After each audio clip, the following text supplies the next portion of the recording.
नमस्कार, मैं हूं पूजा सिंह और आप देख रहे हैं हमर छत्तीसगढ़ का ये खास बुलेटिन। चलिए बुलेटिन की शुरुआत करेंगे आज की कुछ खास बड़ी खबरों के साथ। मुख्यमंत्री विष्णुदेव साय ने रायपुर शहर के आकाशवाणी चौक स्थित मां काली मंदिर से डोंगरगढ़ तक निःशुल्क बस सेवा का शुभारंभ किया। रायपुर में मां बमलेश्वरी के दर्शन के लिए डोंगरगढ़ जाने वाले श्रद्धालुओं को इस बस सेवा का निःशुल्क लाभ मिलेगा। इस अवसर पर मुख्यमंत्री साय ने काली माता सेवा समिति की इस पहल की सराहना करते हुए समिति के पदाधिकारियों को बधाई और शुभकामनाएं दी। उन्होंने मां काली और मां बमलेश्वरी से छत्तीसगढ़ में खुशहाली, समृद्धि और शांति की कामना की। साथ ही सभी प्रदेश वासियों को शारदीय नवरात्रि की हार्दिक बधाई और शुभकामनाएं भी दी। वहीं बता दें कि मां काली सेवा समिति के तहत संचालित ये निःशुल्क बस सेवा पूरे नवरात्र पर्व के दौरान 9 दिनों तक लगातार चलेगी। छत्तीसगढ़ वासियों को सबसे पहले नवरात्रि की बहुत बहुत बधाई, शुभकामनाएं। आप लोगों को और बड़ा सौभाग्य का विषय है कि काली माता सेवा समिति पिछले 10 वर्षों से जो भी श्रद्धालु हैं, जो डोंगरगढ़ माता बमलेश्वरी के दर्शनार्थ जाते हैं, उनको बस सेवा उपलब्ध कराते हैं। और आज 4 बसों को हरी झंडी दिखाने का सौभाग्य मिला है। और ऐसे अवसर में हमारे प्रदेश के डिप्टी सीएम और गृह मंत्री श्री विजय शर्मा जी हैं, हमारे राजस्व मंत्री टंकराम वर्मा जी हैं, हमारे विधायक पुरंदर मिश्रा जी, सुनील सोनी जी हैं, हमारे महापौर श्रीमती मीनल चौबे जी और काली माता सेवा समिति के श्रीचंद सुंदरानी जी, भारद्वाज जी, हमारे चेंबर ऑफ कॉमर्स के अध्यक्ष सोरानी जी, पार्षदगण सबकी उपस्थिति में आज बस को रवाना किए हैं। और हम काली माता सेवा समिति को बहुत बहुत इसके लिए धन्यवाद देते हैं, उनको बधाई देते हैं। तो वहीं छत्तीसगढ़ के मुख्यमंत्री विष्णुदेव साय ने रायपुर स्थित अग्रसेन धाम में आयोजित अग्रसेन जयंती महोत्सव में शिरकत की। ये कार्यक्रम अग्रवाल महासभा के तहत आयोजित किया गया था। मुख्यमंत्री ने भगवान अग्रसेन की प्रतिमा पर दीप प्रज्वलित और माल्यार्पण कर समारोह का विधिवत शुभारंभ किया। महोत्सव में समाज के उत्कृष्ट योगदानकर्ताओं और प्रभावशाली बच्चों को मंच से सम्मानित किया गया। समारोह में समाज के वरिष्ठ पदाधिकारी, व्यापारी, युवा और गणमान्य नागरिक बड़ी संख्या में उपस्थित रहे। मुख्यमंत्री ने कार्यक्रम में बताया कि आज से पूरे देश में प्रधानमंत्री नरेंद्र मोदी के आह्वान पर जीएसटी बचत उत्सव की शुरुआत हो गई है। कार्यक्रम में सीआईडीसी अध्यक्ष राजीव अग्रवाल, समाज अध्यक्ष विजय अग्रवाल सहित अग्रवाल समाज के वरिष्ठ सदस्य और विभिन्न शहरों से आए प्रतिनिधि मौजूद रहे।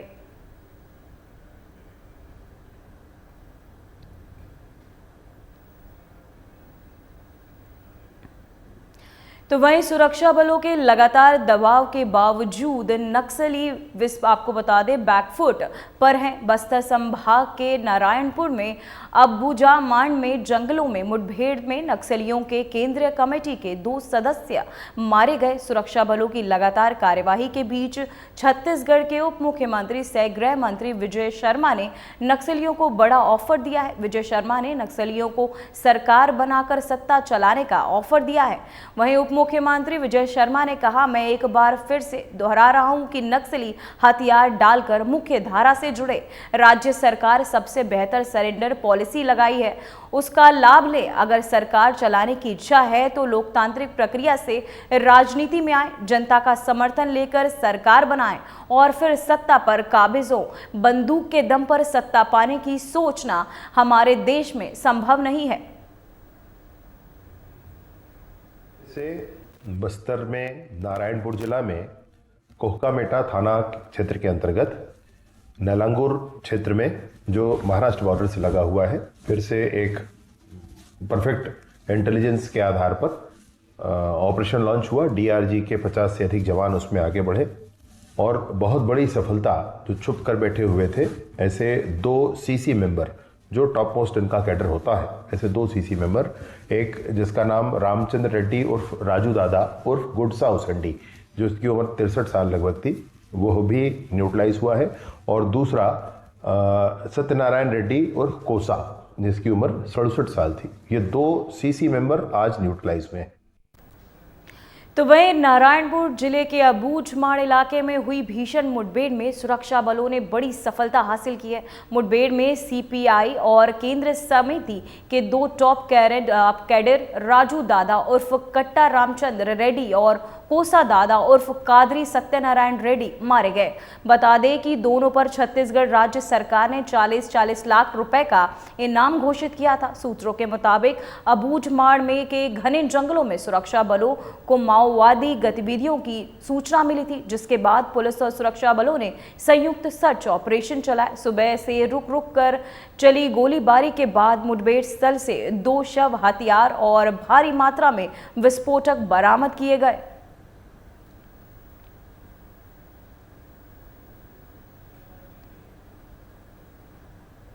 तो वहीं बीजापुर के भोपालपट्टनम ब्लॉक के नेशनल पार्क एरिया में सुरक्षा बलों को एक बार फिर बड़ी कामयाबी मिली है। चिल्लामरका कैंप से निकली 214 बटालियन सीआरपीएफ, 206 बटालियन जिला रिजर्व गार्ड के जवानों और बीडीएस की संयुक्त टीम ने एरिया डोमिनेशन अभियान के दौरान नक्सलियों की एक बड़ी साजिश को नाकाम कर दिया है। फोर्स से मिली जानकारी के मुताबिक सुरक्षा बलों की टीम चिल्लामरका से कांडलापती के लिए निकली थी, जहां जंगल और पहाड़ों में सर्च ऑपरेशन के दौरान चिल्लामरका से लगभग 4 किलोमीटर दूर कांडला की ओर जाते समय जवानों को बम प्लांट होने का संदेह हुआ।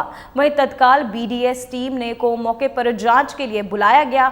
वहीं तलाशी के दौरान बीडीएस टीम ने नाले किनारे सीरीज में लगे 5 आईडी मिले। सभी बम जवानों को नुकसान पहुंचाने के इरादे से नक्सलियों ने लगाए थे। वहीं विशेषज्ञों की देखरेख में सभी विस्फोटकों को मौके पर ही सुरक्षित तरीके से निष्क्रिय कर दिया गया है।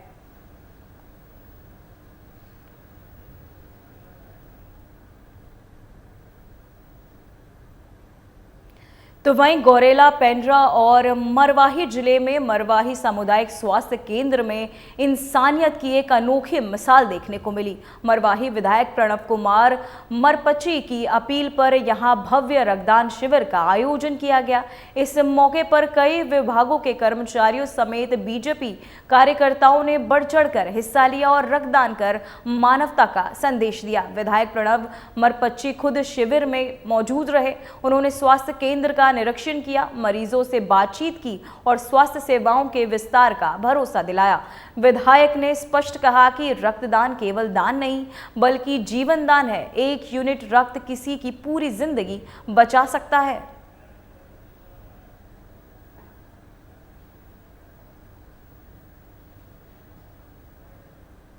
क्षेत्र के सभी हमारे कार्यकर्ता मरवाही में जो है आए हुए हैं और टेस्ट स्वयं का करा करके ब्लड जो है देने के लिए तैयार है। और जिन जिन का टेस्ट होने के बाद जो एप्लीकेबल हो रहा है ब्लड देने के लायक, उनका जो है ब्लड दिया जा रहा है। और क्षेत्रवासियों के लिए एक बड़ा गर्व का विषय है कि हमारे जिला गौरेला पेंड्रा मरवाही के मुख्यालय में जो है ब्लड जो है कलेक्ट करके रखा जा रहा है। तो जो भी घटनाएं हमारे क्षेत्र में घटते हैं और जो ज़रूरतमंद लोग हैं उनको ज़रूरत को पूरा किया जा सके, इसके लिए हमारा प्रयास है। तो हमारे क्षेत्र के लोग से भी मेरा अपील है कि सब लोग जो है जिनको देने की मतलब आवश्यकता है उनको देना चाहिए ताकि ज़रूरतमंद लोगों की आवश्यकता का पूरा हो सके। उत्साह देखा जा रहा है और अभी तक 11 कैंडिडेट का रक्तदान हो चुका है, वेटिंग में भी है। तो ये शाम को 5 बजे तक आयोजन होगा और काफ़ी मात्रा में रक्तदान होने का प्लान किया गया है। सर, जिला वासियों को क्या संदेश देना चाहेंगे? मैं स्वास्थ्य समिति के तरफ से अपील करूंगा कि जिले में अभी रक्त की कमी लगातार बनी रहती है मरीजों को लेके, तो सभी अपना रक्त दान दें और दूसरों को जीवन दान दें। यही अपील रहेगा स्वास्थ्य विभाग से। और स्वास्थ्य विभाग भी सारे अन्य विभाग से भी हम सहयोग लेके सबको अपील करते हैं कि इस रक्तदान अभियान में बढ़ चढ़ के हिस्सा लें और स्वास्थ्य विभाग के समन्वय से अच्छा काम करें। तो वहीं नवरात्रि पर्व को लेकर राजनंद गांव में उत्साह और श्रद्धा का माहौल है। इस बार विशेष अवसर पर लगभग 2200 मनोकामना ज्योति कलश जलाने का कार्यक्रम आयोजित किया जा रहा है, जिसमें बड़ी संख्या में श्रद्धालु दूर दराज से आकर भाग लेंगे। खास बात यह है कि इस बार केवल भारत से ही नहीं बल्कि अमेरिका, जर्मनी, कनाडा, बैंकॉक सहित विदेशों से भी भक्त यहां पहुंचकर आस्था का दीप प्रज्वलित करेंगे। राजनंदा गांव में विराजमान मां पाताल भैरवी मंदिर में नवरात्रि के दौरान पूजन, धार्मिक अनुष्ठान और ज्योत प्रज्वलन का कार्यक्रम आयोजित होगा। संस्था के अध्यक्ष राजेश मारूपा, अध्यक्ष दीपक जोशी, कोषाध्यक्ष नीलम जैन सहित अन्य पदाधिकारियों ने श्रद्धालुओं से अपील की कि वे अधिक से अधिक संख्या में माता का दर्शन कर आशीर्वाद प्राप्त करें।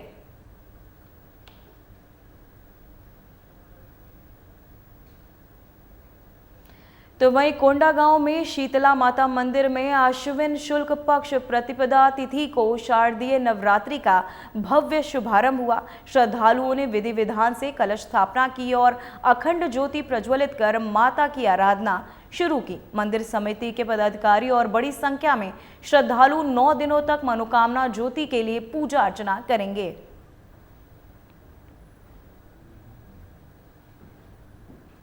बहुत ही अच्छा हर्ष की बात है कि ग्राम देवी शीतला माता मंदिर जो देवनगरी में स्थापित है और आज 22 सितंबर 2025 को दिन सोमवार को हमारे ग्रामवासियों के द्वारा मुख्य ज्योति जलाई जाती है। और मनोकामना दीप तो हमारे भक्त जनों के साथ से कोंडागांव ही नहीं, बाहर से विदेश से भी हमारे यहाँ उसके नाम से ज्योति जलाते हैं।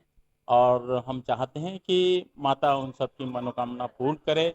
और हमारे पास अभी वर्तमान में अभी अब शाम तक और भी रसीद कटेंगे, लगभग हमारे पास मतलब 1600 दीप प्रज्वलित किए जा रहे हैं और शाम तक और बढ़ने की हमको आशा है।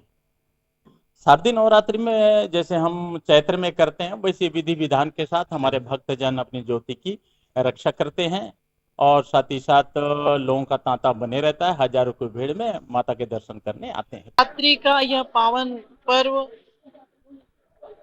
का शुभारंभ दिन है।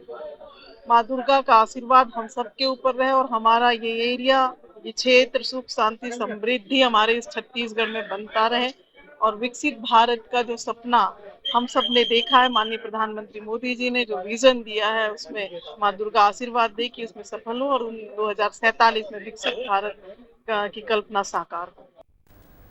तो वहीं प्रदेश में नवरात्रि का पर्व धूमधाम से मनाया जा रहा है। ऐसे में सुरक्षा व्यवस्था को लेकर राजधानी रायपुर में रायपुर और बिलासपुर जीआरपी और आरपीएफ की संयुक्त बैठक रखी गई, जिसमें नवरात्रि के पर्व में सुरक्षा व्यवस्था को बनाए रखने की त्वरित कार्यवाही करने के विषय में चर्चा की गई। इसके साथ ही 10 बिंदुओं पर चर्चा हुई, जिसमें थर्ड जेंडर के बढ़ रहे आतंक और उसके ऊपर कार्यवाही करने के लिए चर्चा हुई। वहीं लूटपाट, चोरी और मारपीट जैसी घटनाओं में शून्य में एक एफआईआर दर्ज कर जल्द से जल्द 5 पड़ताल करते हुए कार्यवाही के विषय में भी चर्चा की गई।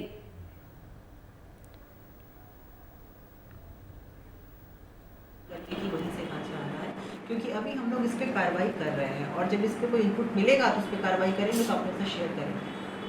दूसरे कौन से राज्यों की तरफ यहाँ अगर पकड़ाता है अभी चूंकि हम लोग इस पर काम कर रहे हैं तो किसी भी जगह का नाम लेना या किसी भी व्यक्ति विशेष का नाम लेना ये अभी जल्दबाजी। लोग चोरी के कई जैसे मामले होते हैं, चोरी के कई होते हैं सीसीटीवी वगैरह, या फिर हम लोग देखिएगा अधिकतर स्टेशन में जैसे भीड़ भाड़ या फिर अवैध रूप से बहुत सारे लोग वहाँ पे होते ही हैं, घूम रहे होते हैं, तो उस पर कुछ कार्रवाई ऐसा कुछ करेंगे कैसे? देखिए, मैंने आपसे कहा कि हम लोग अभी सघन चेकिंग बीच में करने का हम लोग निर्णय लिया, जो भी बड़े प्लेटफॉर्म्स हैं और छोटे प्लेटफॉर्म्स जिसमें कि अभी थोड़ा सा आवाजाही बढ़ गई है, जैसे कि आप मान लीजिए उसलापुर है और उरपुरा भी नया स्टेशन है, तो इन सब पे हम लोगों का फोकस है। और कैमरे पे भी चर्चा हुई है, कैमरे लगे हुए हैं जो खराब है उनको बदलने पे चर्चा हुई है। साथ ही जो इनके एफआरएस तकनीक के कैमरे हैं वो लगना शुरू हो गए हैं और जब वो पूरे लग जाएंगे तो काफ़ी हम लोगों को अपराध के नियंत्रण में, रोकथाम में, पकड़ने में मदद मिलेगी। तो वहीं राजधानी रायपुर के तेलीबांधा थाना क्षेत्र स्थित जू क्लब में हुई मारपीट का मामला तूल पकड़ता नजर आ रहा है। घटना का सीसीटीवी फुटेज सामने आया जिसमें अज्जू पांडे नामक युवक के साथ बर्बर मारपीट करते हुए कई आरोपी साफ तौर पर दिखाई दे रहे हैं। वीडियो में भिलाई निवासी पुलकित चंद्रकर और प्रखर चंद्राकर समेत कई लोग अज्जू पांडे को पिस्टल और पंच से पीटते हुए नजर आ रहे हैं। मारपीट के दौरान क्लब में मौजूद लोगों में अफरा तफरी मच गई थी। फिलहाल सभी नामजद आरोपी फरार हैं।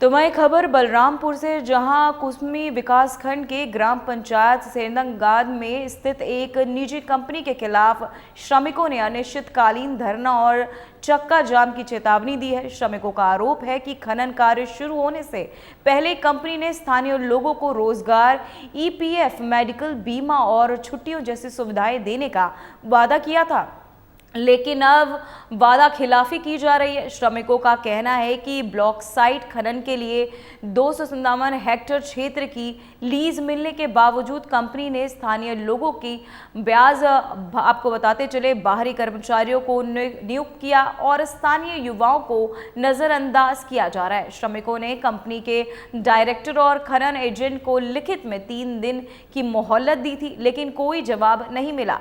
इसके विरोध में उन्होंने शांतिपूर्ण चक्का जाम और अनिश्चितकाल धरने का निर्णय लिया है। इस संबंध में एसडीएम कुंसुई और थाना सामरी और कंपनी को पूर्व सूचना दे दी गई है।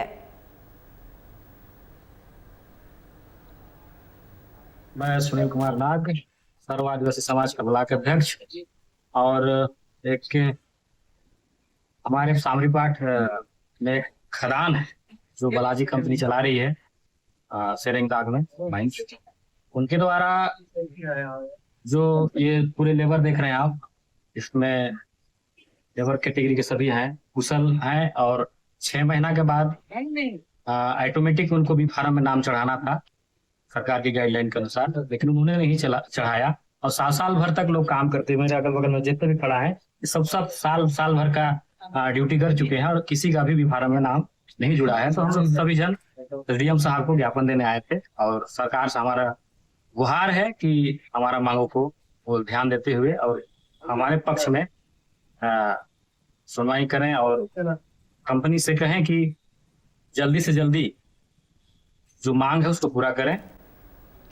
तो वहीं खबर कापसी से, जहां बीजेपी के केंद्र नेतृत्व में निर्देश पर देश भर में 17 सितंबर से 2 अक्टूबर तक सेवा पखवाड़ा मनाया जा रहा है। इसी क्रम में कापसी बीजेपी मंडल ने दुर्गा मंदिर प्रांगण में स्वच्छता अभियान चलाया और स्वच्छता की सेवा का संदेश दिया।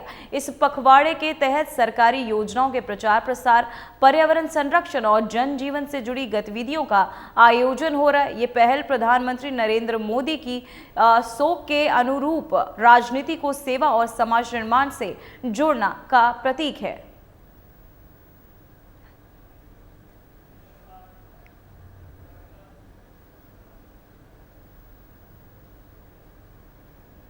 फिलहाल बुलेटिन में बस इतना ही। मुझे दीजिए इजाजत। नमस्कार।